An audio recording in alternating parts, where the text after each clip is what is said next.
Hello, this is Black Country Blokes chewing the fat. Listen. I've been hearing a lot lately about men don't talk, but in my experience, men do talk, just people aren't listening. So it's going to be me and a group of blokes discussing our struggles and victories through life. Warning, there may be some bad language, so apologies to all the moms, especially my own. Let's get going. Listen. Having it's Black Country Blokes chewing the fat. For me, Kev Dillon, Aaron Dew, Lee Pinches. Oh, fuck. Close. Can you do that again, please, mate? It's been a few weeks, hasn't it, Kev? Oh, fuck. Having this is Black Country Blokes chewing the fat. With me, Kev Dillon, Craig Pinches, Aaron Dew, and Lee Cadman. Now, obviously, we're all in lockdown, so we're all trying our best to adapt to the technology. But today's episode is going to be about domestic abuse, because obviously this is going to rise. I mean, us four, we're lucky we've all got brilliant relationships with our partners, and that's going to be pushed to the very limits. We're used to, she's at work, I'm at work, the bab's at school, and we're going to put our relationship under so much strain. But then poor buggers who have already got rugged relationships, it's really going to be tested. Where normally you'd have a bevy after work or whatever you're doing. Now you're staying in and just getting on the beer, getting on this, getting on that. And unfortunately, it's the partners and the children who are going to be suffering. So your thoughts, lads? I mean, my initial thought with the introduction, and this isn't faulting you at all, but I think it's just a natural way of looking at things. It seems to have been introduced from a perspective of the man being the domestic violence, what would you call it? Perpetrator, we'll say, instigator, yeah. And I think that is like a generalization of to me a pre-misconception, whereas the man is always. I mean, you see on the TV as well, don't you? When the adverts are on the radio, it's always from like the female being the victim point of view, and this is not. I don't condone anything, of course, but I think it's important to note as well that, you know, this could be man and woman being the victim or being the perpetrator. And like I say, Kev, that's not to pick a fault out of your intro. I just picked up on that, and it always seems like it's it tends to be from a man's point of view being the abuser, basically. Does that make sense? That's absolutely bang on, because I've known people in those relationships, and a lot of the time the man won't speak out about it because he feels embarrassed that his missus or partner is knocking him about. So it isn't just the woman who's having it or the man who's it's all of us. And sometimes because of that embarrassment and the shame on all parties, that's why people don't speak out about it. Because what I've talked to a lot of people who've been through abuse, it's the shame, it's how other people are going to feel, it's how they think other people are going to take it on. And that's the worst thing. Shame's a killer. Shame is a horrible thing. So there are organisations out there like Black Country's Women's Aid. Reach out. Yeah. There's also, you've got to think about the wider family in it, because there'll be a partner who's getting abused, but it also has a knock-on effect with everyone else within that family, because they know it's going on. You know, most children and whatever they're not stupid. They'll know that someone's turning up with marks on the face, or hear the fighting, hear the screaming, and that has a big knock-on effect with those. Plus, it could also show them the way that they think they've got to behave towards partners. And like Kev said. Sorry, Craig, carry on. Yeah, I was going to say, like Kev said, you know, being in lockdown and that, the odds of a victim, will say, seeing anybody else outside of that family home for it could be 3 months. But that's it. A lot of people, when they're in that situation, they escape it by going to work. They escape it by going to school. That their escape net where they can disappear from the problem that they're going through. But at the moment, there's no hiding. There's actually support for that as well in terms of like healing and trauma and stuff. Sorry, I just wanted to add that because I think it's important to look at both perspectives, because right now our hands are kind of tied, all of us sitting here. You know, our hearts are bleeding hearing all this stuff, but what can we do now if somebody tunes into this as one, either an abuser or somebody being abused? And I think because of the isolation thing of the lockdown, we think, well, if I leave him or her, where do I go? Where can I go? And unfortunately, that's a horrible place to be in, isn't it? When you're thinking, I can't even get to the shops, never mind move in with someone. But that's why the Black Country Women's Aid and these other people, and ask the professionals. Hopefully we'll put some of the addresses at the bottom of this, but Google it. And I know in that term saying Google it, because then you're always frightened about how about he or she reads it. But there are ways, gang. Even if you want to try and private message one of us or the site, we'll try and steer you in the right direction. For risk of throwing up any controversy, ever playing the devil's advocate, is there like an appeal to people that do, like the abusers of this situation? Are they just to be criminalised and ostracised, outcast, or whatever you want to call it, because they are what they are, them abusers, and they're bullies and this and the other?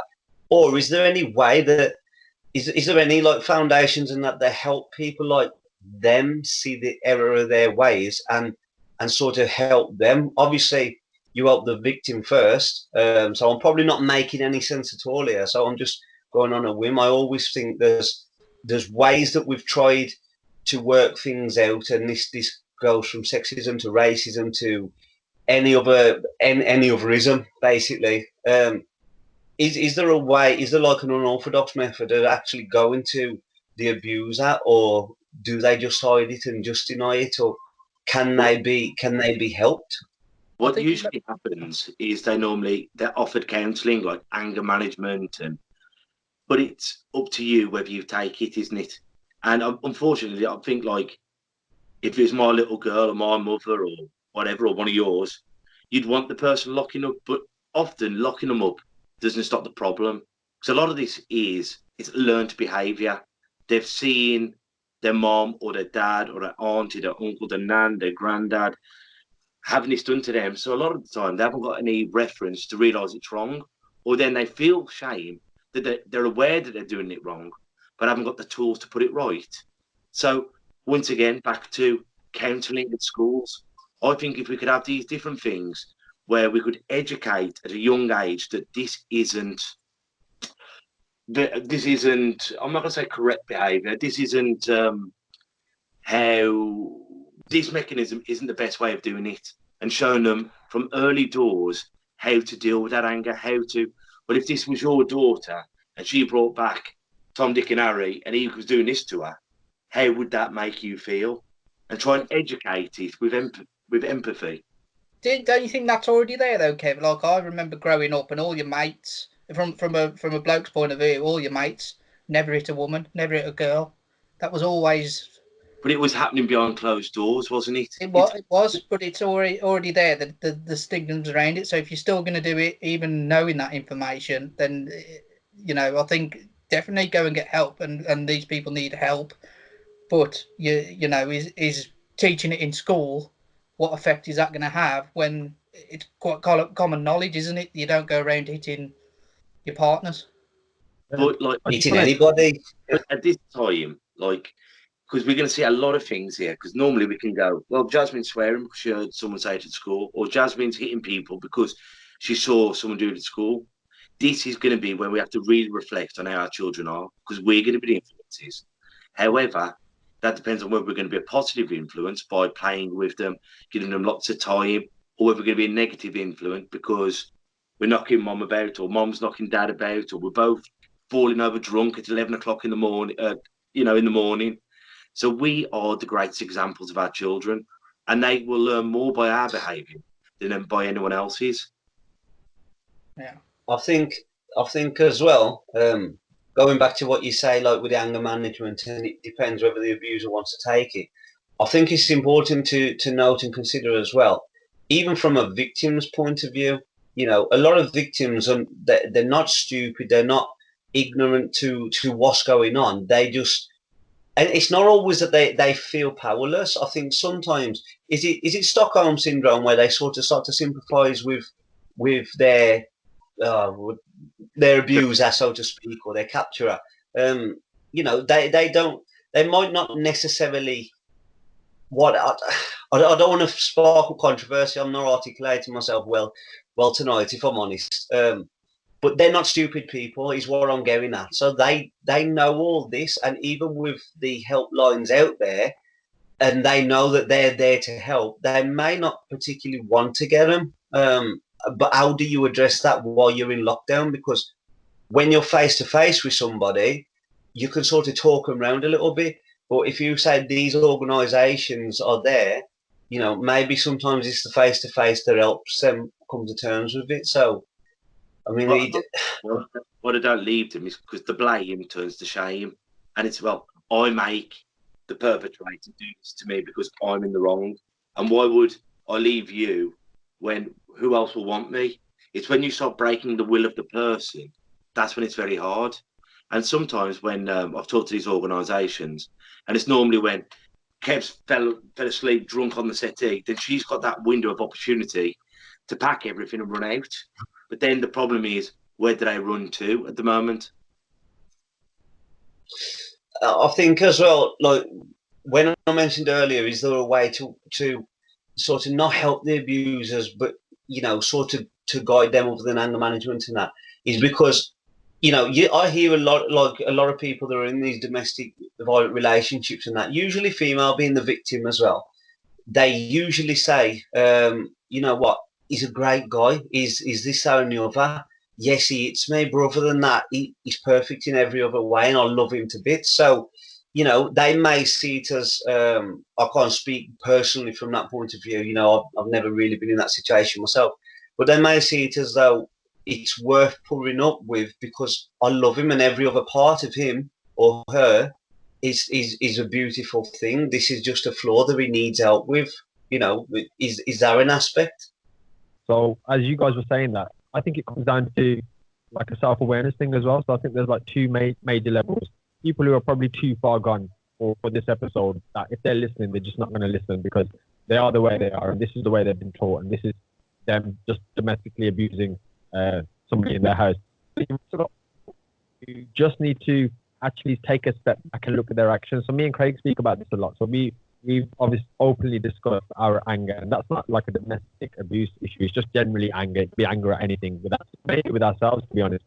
It was only when I sat back and I had this exercise with myself, and I thought, I used to blame triggers for my anger. So I used to blame somebody else for example, cutting up the road. I've never had road rage. I'm just using this as a generic example. And what we tend to do is we pass the blame to other people. But what I'm trying to at least try and encourage, hopefully, is that if there is somebody listening to this who's blaming their spouse, for example, and saying, oh, it's only because, or when you do this, it makes me angry. Well, actually, that's fine. She might do that and it might upset you, but it still doesn't give you the right to then go out and abuse you. So actually, it's your issue. It's your issue on how you react to what's going on, if that makes sense. So I think I guess what I'm trying to do is encourage people to have a look at why you are the way you are.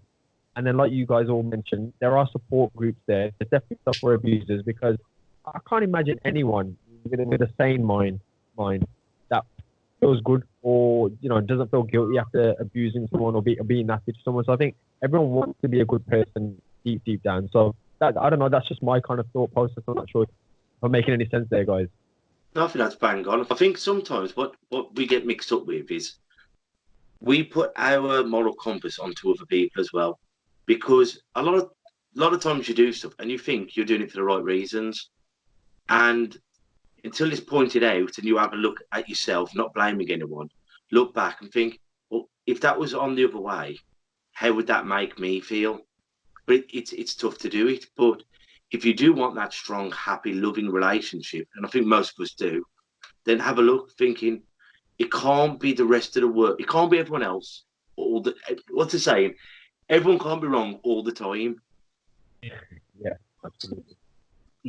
I think as well, Kev, you saying, like, how would it make you feel? I think that's important to note as well, that there is nothing too subtle that can't constitute as abuse. You know, it doesn't have to be cuts and bruises and black eyes or whatever else. If it makes you feel terrible, on a frequent basis by one particular person, that constitutes as abuse as well. And I think that it's all part of the telltale signs, isn't it? There's, you know, just because you're not getting beat up doesn't mean to say you're not being domestically abused. Well, we've all boxed and we've all had fights and whatever. A smack in the mouth, once it's done, it's all right. You just go, well, bloody hell, that was sore, get a bit of ice on it. But the fear of getting punched in the face, like when you're at school, at 3:30, Dylan, I'm going to lamp you. You're going, oh, God. Oh, it's the dread. The actual smack in the face, you go, oh, thank God it's over. But the mental abuse and if you do this, I'm going to, or if you dare to, that's torture. It is. Any thoughts? I mean, yeah. Sorry, yeah. Yeah, you're on, right. Lee, sorry. It's bullying, isn't it? It still comes back to bullying. It's the same kind of thing. Sometimes it's not actually being hit. It's the words and even simple words that people don't find, or you don't find would be abusive, can be. And being in that situation, if that keeps going on, it's going to affect someone. Once again, it's the thought with it, isn't it? Sometimes, and we've all been there, we're all married, and you say something, and she or whoever your partner is takes it the wrong way. You've had a bit too much to drink, or you've said something. One day you laugh at it, next day, I can't believe you have just said that to me. And you think, hang on, yesterday was a joke. But yeah. That's a relationship. But, you know, if you keep saying something, if you carry on after, could upset them or frighten them, that's when it becomes the bullying, the abuse. Yeah. Any thoughts, Aaron? No, I'm agreeing with all you got. I think my perspective, as I'm listening to this, I'm trying to think about the people who are now stuck in their homes. What can we do for them? What could this podcast? What could people maybe listening to this podcast who may know somebody who's going through domestic violence, for example? What could we actually do? I know you mentioned like the Black Country Women's Aid, was it? Women's Aid, yeah. Yeah, that's it. Sorry, yeah. Which obviously I'll put all that stuff in the show notes, and I'll try and do some research as well in terms of putting more stuff out there. But I think for me, I want to make sure that this discussion is brilliant because we're bringing up a lot of relevant points, but also I want it to be tangible as well. Like I want somebody to just know there's an element of hope that the reason we all put our flaws and our abilities on display is so hopefully maybe an abuser can one day say, actually, I was wrong here. Or somebody has the courage who's been abused to say, I need to pick up the phone or I need to message Kev or Lee or something and maybe get some help. So I don't know, that's just my head just thinking at the minute, mate. So you guys have got any other sort of suggestions on that? I think a good thing that we can do, instead of typing, hi Aaron, how are you? Hi Lee, how are you? Pick up the phone. Because our phones, believe it or not, aren't just for social media and Instagram and blah, blah, blah. They're for phone calls. And sometimes hearing someone else's voice gives away so much. So many messages are lost on the keyboard that you pick up in the voice tone and going, I'm all right. Well, Bert, you don't sound all right. Well, actually, me and Kate had another row. So phone up, FaceTime. So if you see Kev and he's got marks on his face, listen, I've walked into the door, but start seeing it, start picking it out, and don't feel like you've got to go around the house and set about the perpetrator, because we don't want that. But maybe reach out on their behalf, help them if they don't help themselves, because you'll probably lose them as a friend at first. But once they've been able to move on and everything comes back, maybe they'll welcome back into their lives. Or maybe they just want that phone call of going, you know what, Craig, you stopped me from doing something soft. If you hadn't phoned me, I might have done something. I think with any kind of deal like this, I think you're treading on eggshells every time, aren't you? Because I'm not trained in dealing with it at all, but I've got ears, you know, and I'm willing to listen, and I've also got a mouth that I can keep shut, believe it or not, when I need to. But I think, like you say, it's important to let people know you're there. How you proceed to take action from there, I think it needs to be to a minimal in regards to, like you say, going around and dealing with the perpetrator or speaking with them, because that can antagonize any situation. So I think if you're going to reach out to the one, just give them a nod and say, look, I can see what's happening. I'm here if you need to talk. never be scared to pick up a phone. Instead of forcing the issue, I think you need to like be a neutral safe haven as opposed to selling your service as such as someone that's going to help. I mean, does that make any sense? It does, but I would like everyone to realise, if you do think anyone's life's at risk, or the child's life at risk, or the parents, then step out.